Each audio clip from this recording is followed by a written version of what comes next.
നൂറ്റാണ്ടുകൾക്ക് മുമ്പുണ്ടായ ഒരു ജലതർക്കത്തിൻ്റെ പേരിൽ അല്ലെങ്കിൽ ഒരു ജലക്കരാറിൻ്റെ പേരിൽ ഇന്നും നമ്മൾ കരയുകയാണ്, കേഴുകയാണ്, വല്ലാതെ മാനസിക സംഘർഷത്തിൽപ്പെട്ട് നിൽക്കുകയാണ്.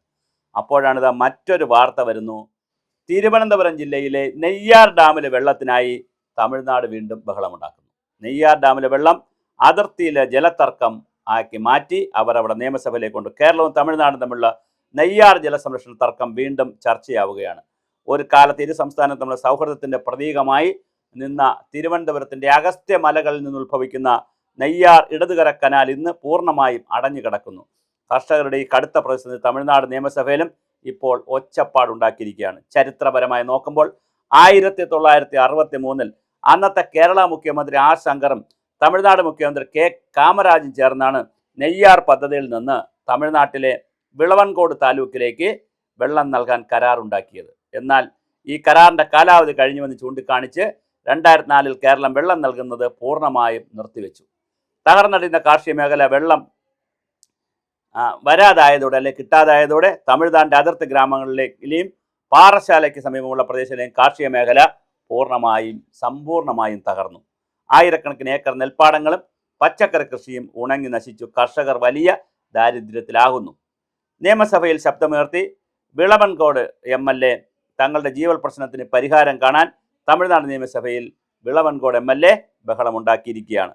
നെയ്യാർ ഇടതുകര കനാൽ വഴി കൃഷി ആവശ്യത്തിനുള്ള വെള്ളം അടിയന്തരമായി ലഭ്യമാക്കാൻ തമിഴ്നാട് സർക്കാർ കേരളവുമായി ചർച്ച നടത്തണമെന്നാണ് നിയമസഭയിൽ വിളവൻകോട് MLA ആവശ്യപ്പെട്ടിരിക്കുന്നത്. മാലിന്യ കൂമ്പാരമായി കനാലുകൾ 33 കിലോമീറ്ററോളം മണ്ണടിഞ്ഞു കിടക്കുകയാണ്. ഈ നീളമുള്ള കനാൽ ഇന്ന് കാട് കയറിയും മണ്ണ് മൂടിയും വല്ലാത്തൊരവസ്ഥയിലായി എത്തി നിൽക്കുകയാണ്. ഇതിലേക്ക് ജനങ്ങൾ മാലിന്യം തള്ളുന്നത് കാരണം സമീപത്തെ കിണറുകളിലെ വെള്ളം അശുദ്ധമാകുന്നൊരവസ്ഥയുമുണ്ട്. ഇനി എന്ത് എന്നുള്ളതാണ് ഇരു സംസ്ഥാനങ്ങളിലെയും സർക്കാരുകൾ ഒന്നിച്ച് ചേർത്ത് ചർച്ച ചെയ്ത് പുതിയൊരു കരാറിലെത്തുകയാണ് ഇതിനുള്ള ഏക മാർഗം. കനാലുകൾ ശുചീകരിച്ച് കൃഷിക്കും കുടിവെള്ളത്തിനുള്ള ജലലഭ്യത എത്രയും വേഗം ഉറപ്പാക്കാൻ ഉഭയകക്ഷി ചർച്ചകൾ വേഗത്തിലാകണം. പക്ഷേ പ്രശ്നം അവിടെയല്ല. നമ്മൾ ഒരു കരാറുണ്ട്, ഒന്നല്ല, പറമ്പിക്കുളം, ആലിയാർ തുടങ്ങി തമിഴ്നാടുമായി, അതായത് നമ്മൾ തമിഴ്നാടും പശ്ചിമഘട്ട മലനിരകൾ എന്ന വെസ്റ്റേൺ ഘാട്ട് അല്ലെങ്കിൽ സഹ്യാദ്രി മലനിരകൾ കൊണ്ട് നമ്മൾ രണ്ട് കൂട്ടരും ഒരുപാട് നദികളുടെ വെള്ളം നമുക്ക് വരുന്നതിന് വേണമെങ്കിൽ ഡൈവേർട്ട് ചെയ്ത് തമിഴ്നാടിന് കൊടുക്കാൻ പറ്റും. പക്ഷെ അങ്ങനെ കൊടുക്കുമ്പോൾ എല്ലാം ചതിയുടെയും വഞ്ചനയുടെയും കഥയാണുള്ളത്. ഈ നെയ്യാറിലെ വെള്ളം തന്നെ കരാർ തീർന്നപ്പോൾ നമ്മൾ നിർത്തി, പക്ഷെ കരാർ പുതുക്കിയില്ല എന്നുള്ളതാണ്. കരാറുകൾ വരുമ്പോൾ അത് ലംഘിക്കപ്പെടുകയും അതിന് നമ്മൾ എന്ത് കരാറാണ് ഉണ്ടാക്കുന്നത് അതിൻ്റെ 10 മടങ്ങ് വെള്ളം എടുക്കുകയും ഒക്കെ ചെയ്യുന്ന വളരെ വ്യത്യസ്തമായിട്ടുള്ള രീതിയാണ് പലപ്പോഴും തമിഴ്നാട് കാണിക്കുന്നത്. മുല്ലപ്പെരിയാർ തന്നെ വളരെ ക്ലാസിക്കലായിട്ടുള്ള ഒരു എക്സാമ്പിളാണ്. മുല്ലപ്പെരിയാർ ഡാമിലെ വെള്ളം ശരിക്കും പറഞ്ഞാൽ അവർ കൃഷിക്കും വേണമെങ്കിൽ അത്യാവശ്യം കുടിവെള്ളത്തിനുമൊക്കെ ഉപയോഗിക്കാമെന്ന് പറഞ്ഞ് കൊണ്ടുപോയ വെള്ളത്തെ അവർ വൈദ്യുതി ഉണ്ടാക്കിയിട്ട് പിന്നെ വൈഗ ഡാമിലേക്ക് തുറന്നുവിടും. അത് വീണ്ടും മറ്റാവശ്യങ്ങൾക്ക് ഉപയോഗിക്കുന്നു. അങ്ങനെ നമ്മുടെ വെള്ളത്തെ എടുത്തുകൊണ്ട് നമ്മളോട് ചോദിക്കാതെ തന്നെ അവർക്ക് തോന്നുന്ന എല്ലാ കാര്യവും ചെയ്തു. ഡാമിൻ്റെ പൊക്കം കൂട്ടുമെന്ന് പറയുന്നു. ഡാം മെയിൻറ്റെയിൻ ചെയ്യുന്നവരാണ്. അങ്ങനെ വളരെ വലിയ തോതിലാണ് മുല്ലപ്പെരിയാർ ഡാമിന് നമുക്കുള്ള സ്വാധീനവും അല്ലെങ്കിൽ ഡാമിൻ്റെ പുറത്തുള്ള നമ്മുടെ സ്റ്റേയും ഇല്ലായിരിക്കുന്നത്.